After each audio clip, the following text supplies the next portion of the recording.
Hi folks, so what I'd like to show you now is a typical maneuver for a fleet invasion. I've got the counters set up just as they are at the start, but in the first year of play you do maneuver, and it would appear a little bit different than this because each nation, each empire is allowed to maneuver to their front lines and move counters around, and they would also complete their purchase and put the purchase out into their capital. But for this scenario, I'm just going to do a quick combined English fleet invasion of France, and we're going to see how that goes. So we're going to look at an invasion scenario. It's 1799, and we're going to presume the following things have happened in 1798. So in 1798, we're going to presume that this fleet down in Lisbon, the British fleet, has moved up all the way without passing through the French, right through to Portsmouth, and joined the British fleet. Now you'll note that in the movement area that your fleet can move 7 for the British. They have the highest movement value. They can move 7 or 6 when they're carrying troops. So there was plenty enough sea territory for the fleet from Lisbon to move through to Portsmouth. So we're going to also take from Plymouth another 2 fleets, with the orange around indicates it's 2 fleets, not 1 fleet. The single border is just a single unit. So we're going to place that on there, and we now have 5 British fleets sitting in Portsmouth, but we're going to bolster that because we plan to attack Paris itself, so we will need a whole lot of fleets. So we're presuming that in the previous year we also were joined by 2 of the Nordic nations fleets to bring the combined fleet up to 7, and then that will set us up for invasion for 1799. So it's 1799, the French have had their turn, the French have bolstered. Right now in Paris they have a very large contingent of artillery, and they have plenty of infantry and cavalry to combine out, but they've got 3, and we're going to presume that they've probably bolstered the capital, the capital of France, Paris, with an extra 2 artillery. So there's 5 artillery sitting there in Paris with our sea invasion. So we're now going to conduct the sea invasion. So if I look at the British, I have 5. So potentially if I'm carrying 4 units of 5, I can get up to 20 units on board. So I'm not going to take 20 units. I'm going to take some cavalry because they're reasonably good in attack. So I'm going to take 3 cavalry. Now what I can do in my cavalry maneuver, I can, if I want, move one of the cavalry from Scotland, because it's nothing to actually board a fleet, but it costs 1 movement to disembark. So boarding a fleet is no penalty. To disembark is one movement. Now because my cavalry can move 2 territories, I can move 1 and onto the fleet. So I've only expended 1 territory movement to get aboard the fleet. So if I add that to the 3 cavalry I already have, there is 4 units on 1 ship. On the other ship, I'm going to put 2 artillery. I want to add the artillery to my invasion fleet. Artillery a little bit different from your normal unit in that they are 1.5 when laden. So that is, every artillery unit is worth a normal unit of 1.5. So if I was to load 2 artillery on board, which is what I have, that is the equivalent to loading 3 either cavalry or 3 infantry. So that I've already taken up a lot of space by loading 2 artillery into one of my ships. So basically these ships are occupied, but I can get 1 more piece on there into that group. So I'm going to take a rifleman. So now I have 2 ships that are completely laden. But I want to fill another ship as well, because I am going into France. I'm going to need a few units in order to battle what's there. So, firstly, what I can do is I can move cavalry units from another area. So right now I'm looking in Wales. I can move 1 and board my final fleet. So I've got 2 there. I can take another artillery, and maybe I can take an infantry piece. So now I've got a 3rd ship that is laden. Now I'm going to go into battle against that, but the problem is they have 5 artillery that are sitting waiting to fire back at me. So the beauty of invasion, all the fleets that you have can fire a first up bombardment shot into the port to try to take out as many land units as possible. So if they're to fire in, then the French also have the right to fire out if they have artillery present in the port to protect. So every artillery gets 1 shot fire out. It's an opening bombardment shot in, and it is a defense of port shot out, 1 before the invasion takes part. So we've got all our fleets lined up. They have moved down into this port, ready to invade, but there is one problem. So the problem is there is a French fleet sitting in port. So in order to invade there, I have to first do battle with the French fleet. So this becomes a fleet action. So firstly, I have pretty good odds on my side because I am the British. I have 5 fleets of the British, and I have 2 of the Nordic against 1 of the French. So just to throw a little bit more into the mix of this game, I'm going to take along our general. So that's our major commander. I will put him on the fleets, and he will take part in the fleet action. I'm going to attach him to the fleets in this action. But in doing so, I cannot attach him to the land units in the actual invasion battle. I have chosen in my attack to place my major commander with my fleets. So I'll place him over here with the fleets. So anything the fleets do in an attack, he can take part of. Anything else, he cannot. So firstly, we're going into attack, and I am looking at my attack ratios. So if I look at the attack strength, now the British, as I say, are very lethal with the French, with the attack strength of fleets. So if you look at fleet, they are 8 on a 10-sided dice. That is, any roll of 8 or less is considered a hit. I have 5 units at 8. With the Nordic nations, I can only roll according to their strength, and they're not bad either. Their attack strength is 7 for the Nordic nations. So I have 2 fleets at 7. Now when it comes to the French, I have to roll at defense strength. So let's have a look at the defense of the French, and it's 6. So you see across on the far right, 6 is their defense ratio. So they can only roll 1 fleet, 1 dice at 6. So the odds are in my favour, and that's the way you want to get to a battle. So let's have a look. We're going to, I'll just place the dice down here, and we'll turn the camera just a little bit so you can take into account what's happening. So first up, the attacker rolls first.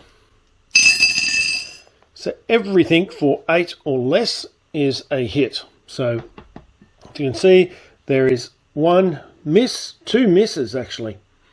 So there are 2 9s. I take them out. So far I have scored 3 hits, but consider this. Those 2 9s are now, because I place my general with the fleet, that 8 becomes a 9. So those 2 9s are now both counted. So now I have 5 hits because I chose to place my general with the fleets, and the general adds a +1 in attack.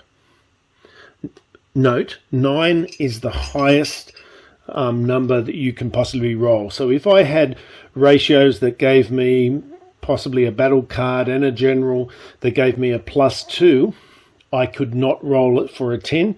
9 is the maximum. So I've just used the maximum on the roll, and now I still get to roll 2 for the Nordic nation. So 2 dice at 7 or less. So I achieved an 8 and I achieved a 5.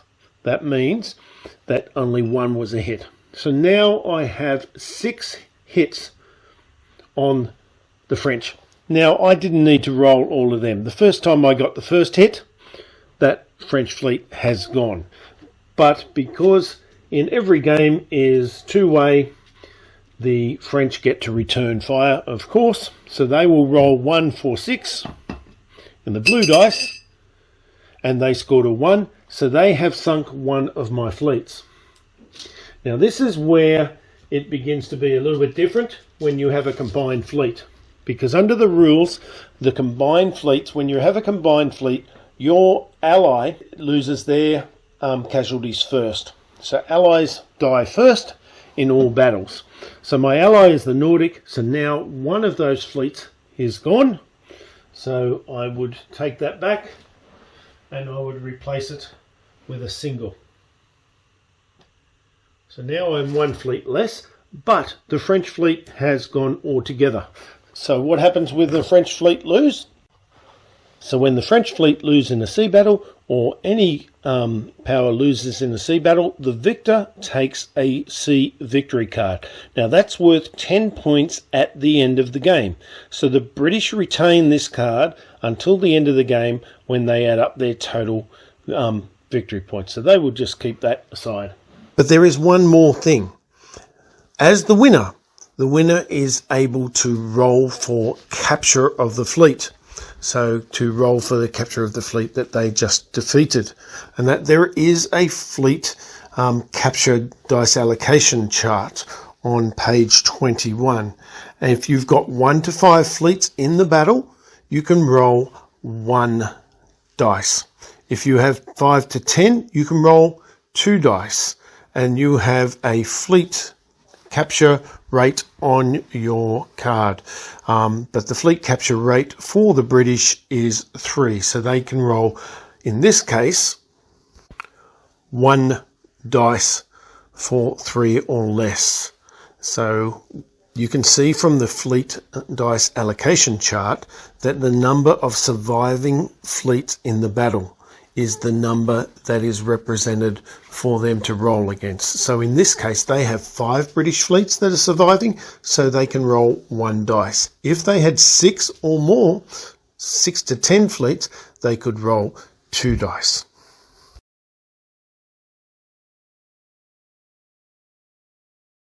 So we're rolling now for 3 or less, and we've got 0, so we did not capture any fleets. Let's say we rolled and it was successful. There's a 3. So being successful means that we capture 1 fleet now, and we've got 1 fleet that we can take from the bank and we put it into our purchase tray. And that fleet will be put back onto the map in any one of our ports at our purchase tray placement, which is at the end of our turn. So that's what happens if you actually capture a fleet. So now we have resolved the actual sea battle. Now we can go on to invasion. So let's have a look at invasion. We've still got all of our units in place. They're all ready for the invasion. And we've got 5 of our British fleets ready for the bombardment phase, that opening fire, and the general is still attached to the fleet. So the general can be used in the opening shot for the invasion, but after that the general stays aboard the fleets because it's considered, the commander is considered an admiral of the seas and remains on board because that's the way attached. So now I go into the opening fire and the return defensive port fire. So at the bottom of the cards, so we will look at the very bottom. There is a part that says invasion. So I'm not sure if that's going to come out that well on this card, but it says invasion. I might put a chart up on screen. Invasion, fleet may fire an opening shot of 5. Now with my general, that opening shot is going to be 6. Now, here is the defense of port. So the invasion, artillery may fire 1 shot in defense of port at 3. So this depends on what I am going to throw my general against if I am the French commander. I can throw it against the fleet and try to reduce that fleet number, or I can throw it with my army units. Okay, so we've established that the commander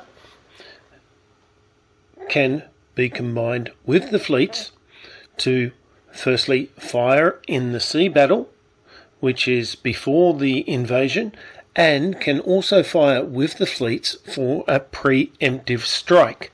So then the commander must stay with the fleets, as the commander is considered the admiral of the seas, not the general of the land. So he must maintain and stay with the fleets when the invasion takes place. However, when we're looking at the general of the land units, under the invasion rule, preemptive strike on rule 21, there is a side note. So it says under the notes, a defensive land commander, if assigned to artillery, can both add their +1 bonus to artillery invasion return fire and also to the artillery in the ensuing land battle. But in choosing this option, they cannot change to another unit for a land battle. Again, this represents a strategic choice. So we see that the defensive commander can assign, if he's got enough artillery, to the artillery unit and then fire against the fleets as the first defensive port fire. Then, should the invasion still take place, he can stay assigned to the artillery in the ensuing land battle. So we're now going to conduct the preemptive strike. Now firstly, we note that the British can fire in their preemptive strike, as we said before, for a preemptive strike of 5. So we're going to fire. There are how many British ships? There are in total 5 British ships. So that's 5 dice that can fire for 5. But, however, we have a commander attached. So now those British ships can fire at 6. So I'm firing 5 dice for 6 or less. And we have 2 misses, but we have 3 hits. So that's 3 hits. So we might just put a 3 dice somewhere aside on the map to represent we've got 3 hits. Okay, so with the Nordic fleet, they're only firing in at 3 on the chart, so they're much less. And unlike the British, the commander has no morale value over the Nordic fleet. So the generals have only value and morale value, bonus value over land units and sea units of their own nationality. They do not have any morale value over units of a different nationality. Therefore, they can't be used to increase movement, attack or defence ratios under another nationality. The Nordic fleet will be just firing 1 dice for 3 or less. And they score a hit. So now we have a total of 4 casualties which will be taken from the French. So now the French get to fire back. So we have to have a look at now how many artillery they have. And we see 2 orange counters and 1 single counter.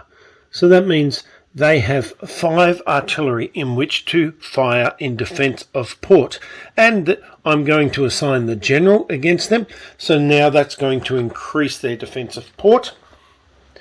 So if I have a look at the defence of port at the base, the defence of port value is 3, with the general it's 4. So with 5 dice I can throw 5 dice for 4 or less. Here we go.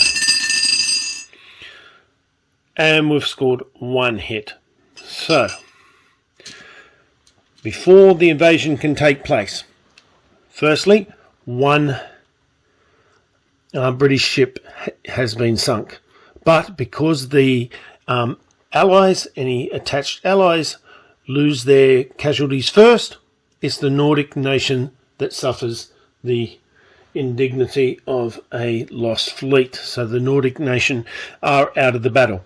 Now, had there been a number of casualties, so say they had achieved 3 fleets, and the British had to lose 1 of the Nordic nations and 2 of their other fleets. Now, because each empire chooses their own casualties, the British can choose which fleets they actually lose. So they could just take 2 fleets away. Now they have 3 fleets that are laden, so they're going to choose to keep those 3 fleets that are laden with their troops and just lose the 2 fleets which are empty without troops. That's why you take additional fleets in to serve as a bit of cannon fodder, so to speak, so you don't lose your invasion army completely. But in this case, all 5 fleets survived, the 2 Nordic fleets suffered. Now there is no battle cards, no sea victory or anything at this stage. We've just fired the preemptive bombardment, and we have fired back the defence of port. And all the casualties have been removed except for the French. They have to lose 3. So if I'm the French, I'm probably going to lose 3 of my lesser units. So I would lose infantry. So I would exchange a 2 infantry here. I'd take 3 off the board and bring 1 back. So we actually lost 4. So that was 4 infantry. I don't have to bring that 1 back. So the 2 units are taken off the board. They are casualties. So what we have left now to fight the battle is we have 3 cavalry and we have 5 artillery with a general against, let's lay out this battle, we have 4 cavalry, we have 1 rifleman, we have 1 infantry, and we have again 4 now we have 5. So there are 5 cavalry, there are 3 artillery, there is 1 rifleman and 1 infantry. So now we have to play off against our attack chart. So we look at the attack chart and we look at each unit. So if we have an infantry unit, they attack at 5. So we're rolling 1 dice because we have 1 dice for 5. 1 dice for 5 or less, there's no general. And we've scored a hit, so I'll just put that down, number is 1. And now we'll move to our next. Our rifleman unit is a little bit stronger, so it's considered a 6. You'll see this little qualifying text saying rifles, so that's both cavalry and rifles attack at 6. So we're rolling 1 for 6 and we score a hit, so I'll take this now up to 2. Now we're going to our artillery. I've got 3 of the artillery and they are firing at 7 in attack, so I'm rolling 3 dice for 7 and I've only scored 1 hit, so I've taken that up to now 3 casualties. And last, is the cavalry. I have 5 cavalry, and if we look at there, we have their strength is 6. So I'm going to roll another 5 dice for 6. And in this case, that's a 9, so that's out. But all the others are hits, so that's another 4 hits, for a total of 7 casualties incurred against the French. Now it's the French turn. So, as already stated before, the general was attached to the artillery, so the general can participate in the ensuing land battle, which is now.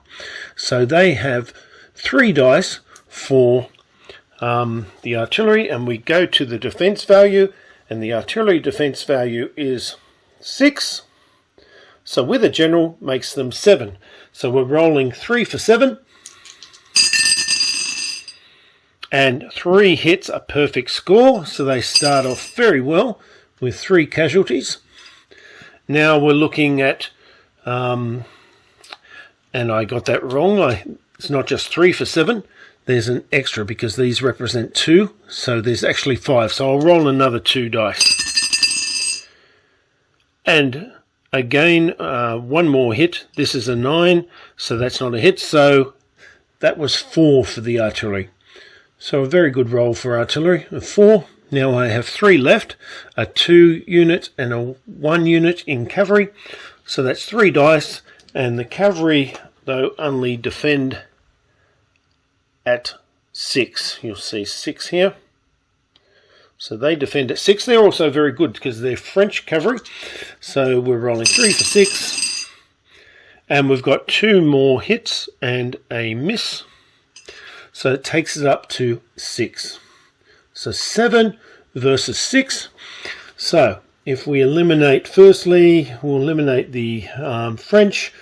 So there's 3 gone. I've got to get up to 7. So I'm going to take all the artillery, and we're still in the fight, but they're taking off the board. But we have now 1 artillery with a general bonus. We're going to take 6 away from the British. So looking at this, we can just take the infantry away. We can take one of the riflemen away. We can take 4 cavalry away. So that's leaving the British with a little advantage. Now this battle is to the death. All the battles are to the death. You cannot retreat in the base game. It might come later though. So let's work this. We've got 2 artillery, and we already established that the artillery was shooting at 7 for the British. There's 3 artillery left. So 3 for 7. They're all hits. And because we know they're all hits and there's only 1 to go against, we no need to roll out anything else. They've won the battle. It's just a matter of how many casualties they take. We are rolling the French, and they are rolling, as we established before, 6 with a general is 7. 7 or less, and they scored a hit. So there's 1 more hit to the... in this case, I'm just going to take an artillery off, and we're going to place all of those on. So it is an English victory. Now, what happens now? Okay, number 1, the casualties are removed. Number 2, there is a general here. So because the general is in the battle, the general has lost. So now we have to establish whether the general is captured or paroled. So if we refer to the captured commander rule on, this will be on page 18, and it's rule 14. So there is a chart that we need to roll for to decide if the captured commander is imprisoned or paroled. So it's a dice roll. So anything 6 and below, the commander is imprisoned, and anything above is paroled. So let's go ahead and make that roll. So it's a British roll. It's a 3. So on this chart, the French commander, Napoleon, has been imprisoned. So, imprisonment means the commander serves out the imprisonment term in the victor's purchase tray until the end of the victor's next full turn, returning to their own capital in the victor's purchase placement. So basically means that I'm taking the commander, that's Napoleon, and I'm placing him in the British purchase tray. Now he remains there till after this turn and after the next turn, and he gets placed out into the French capital. If the capital is liberated, he gets placed out into the capital only after the end of the British turn, which is signified by the British placing their purchase out. So that's when he's placed out. So that is the longest term in this case scenario, the longest term that he'll be out of the game. Now, if we had rolled a 7 through to 10 to parole, it would be a different matter, because then he would be paroled. He would be placed into the French purchase tray to be placed out after the end of the next French turn. So that is earlier than the British turn. So the French turn are first in the next year's play.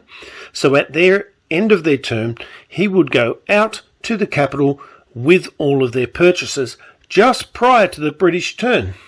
So parole is actually, in this case, is an advantage. So there are different advantages and disadvantages to being imprisoned and paroled. But we'll just place him back there where he should be. It's off. So the next item that happens is, because the English and the British have taken the French capital, they will, number one, they will take this flag, and that flag will sit back with the British, and that will count towards battle points at the end of the game. They will get 10 battle points for every flag they hold. It's like capturing an enemy's colour. So the more flags you can take, the better. Okay, so that gets taken back. The British then will place one of their flags out onto the table. So I'm placing a British flag out there. And the next point is that because the British have gained this territory, they've also gained the income. They will go up 4 in income. So currently they're on 16, so that's 17, 18, 19. So now their current income is 20. So they go from 16 to 20, and at their next purchase phase, providing they hold that territory, they are 20 to start with. And just the opposite can be said for the French, because they will now go down 4 in income. So we're going from 17, 16, 15, 14, 13, and that will be their next purchase income. However, because they have lost their capital, the French now go to half income. So that is, they would, you could put this marker here. So half of 13 would be 6. It goes to the highest number. So instead of, you can't go 6.5, so it goes up by 1. It's 7. So that is their current purchase. But they start all of their purchase units from an allied capital. So they could choose one allied capital. They can't choose 2. So they could either choose Spain because it's close by, or alternatively they can choose the French capital. But because they have lost their capital, all their attention must be placed on winning that capital back. All their movements must reflect a backward movement towards the French capital. Now, if there were enemy between them and their French capital, they are still allowed to attack those enemies. So, for instance, if the French were up here in Bavaria and northern France was already taken by the British, they could attack the British here on their way back to the capital. But they must have a movement towards the capital in order to take the capital. That must be the whole objective, is liberating your own capital. So the British have the capital, the next thing that happens, because it was a loss, the team that suffers the defeat, the nation that suffers the defeat, also take a battle card. So there are 20 battle cards, and in this case it's guerrilla warfare. The ongoing Spanish guerrilla warfare threatens the alliance. Move 1 French infantry and artillery to the Spanish capital. So that's a bit of a shame for the French. Because it doesn't specify where it's from, they can choose any French artillery and any French infantry out of their forces to actually move to the capital. So the guerrilla warfare battle card I would bring from any territory to the Spanish capital, which is the direction. So I would probably take an infantry and a artillery from here in southern France, and I would bring them over and place them into Spain. So they've suffered the indignity of losing some further units, having to send to Spain to put down the guerrilla uprising there of the Spanish partisans. Now that card then, once enacted, goes to the back of the pack. So we have suffered all the different consequences, the outcomes, the income has changed, the battle cards have been taken, flags have been removed, flags have been put out, and that's where we stand at the end of an invasion move. That was a successful move for the British. There is another advantage for the British in taking the French capital. Whenever you take a capital, that's when you gain a minor commander. So the minor commander is provided to you once you've taken a capital, and that minor commander starts from your own capital. So you can immediately place the minor commander into your own capital as a bonus. So note, you can see the French coastline. Obviously the French want to hold that coastline very strongly with artillery. It's part of the strategy. You're always trying to hold your coastline strong and also balance your fleets. Obviously there was a number of fleets that went into the battle there. The French might have been able to put maybe more fleets into the water to try to stop invasion. But it's very much a strategic game, a lot of thinking, a lot can happen in a little amount of time. But that's it. The one last thing I could say, because this British one, say it moved from England, it only took 1 to board the ship. It has now 1 movement to here. If it wanted to, and say there was just 1 infantry unit in another, it can go on and have another battle. But it won't do that. It's too closely guarded with numbers. So there we go. There's a little example of a fleet invasion involving land and sea. Thank you for watching.